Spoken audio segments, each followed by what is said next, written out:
Assalamualaikum warahmatullahi wabarakatuh, and hi to everyone. My name is Norsyazkirah Amilla Binti Mohmad Suhaimi. I'm 14 years old and I'm from Datuk Bahaman. Today, I want to share with you guys about book titled Letter from Benjy. Letter from Benjy was written by a creative group from Kadokawa Gempat Stars. The group named Dream Sketcher. This book was drawn by Zuan. Zuan actively involved in producing comic for Elements, Little Monitor and Go-Go Class magazine. I like this book was printed by pencetakan Tatsina Berhad. This book also was published by Kadokawa Gempat Sasna Berhad.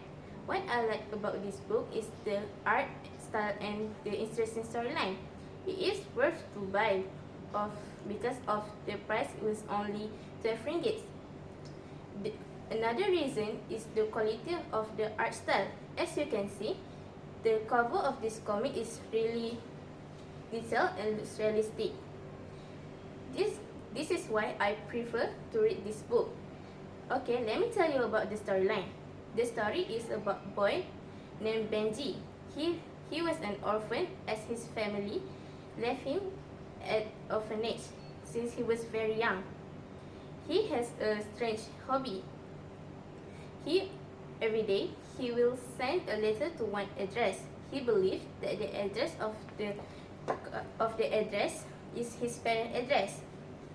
Every day he will wait for any replies, but he doesn't get any.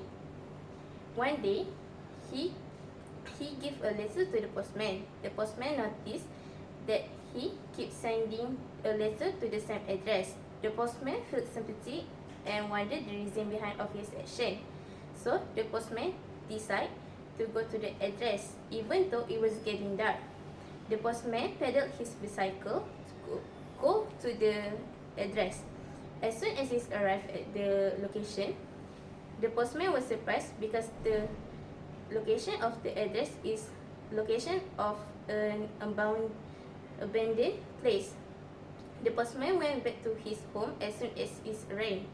The postman felt sad for Benjy, so he decided to pretend to be Benjy's father and wrote a letter for him. The next day, the postman put the letter inside the mailbox. As soon as Benjy woke up, he went straight to the mailbox. His face brightened up as he saw a letter with his name on it. Starting from that day, the postman pretending to be Benjy's father. Day after day, the orphanage prepared to celebrate International Children's Day. Benjy wrote a letter to his father. He wants him to come, but the postman didn't want Benjy know all lies he's made. So the postman wrote a letter for Benjy. The letter said that he can't make it that day. However, he will send a present. At the night, they celebrate International Children's Day. His friend felt guilty about Benjy, so he decided to search Benjy in his room. When he entered the room, he saw a letter. The letter said, "Dear Warden, I am looking for Papa."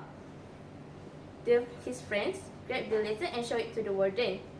The celebration turned into search for Benjy. The warden called police for their help finding Benjy. At the same time, the postman came and met the warden. The postman told him the truth about the letter and the present. The postman thought that Benjy might be at the abandoned place. The postman quickly got to the place and saw Benjy at there. The postman sat next to Benjy and told him the truth. The postman apologized for pretending to be Benjy's father. A few days passed. The postman came to the orphanage for pick up Benjy. His friends and warden felt happy for Benjy. After that, Benjy having a happy life with his new adopted father. And yes, the postman adopts Benjy. That's the story of this comic, Letters from Benjy. The message behind this story is The message behind this story is really strong and educating. The one of the message is we need to love our parents because they raise us with love and patience. The message behind this, they also have message for children and parents behind this story. For example, children need to learn self-reliance and parents need to teach children for self-reliance. That's all for me. Thanks for listening to my story. Assalamualaikum warahmatullahi wabarakatuh.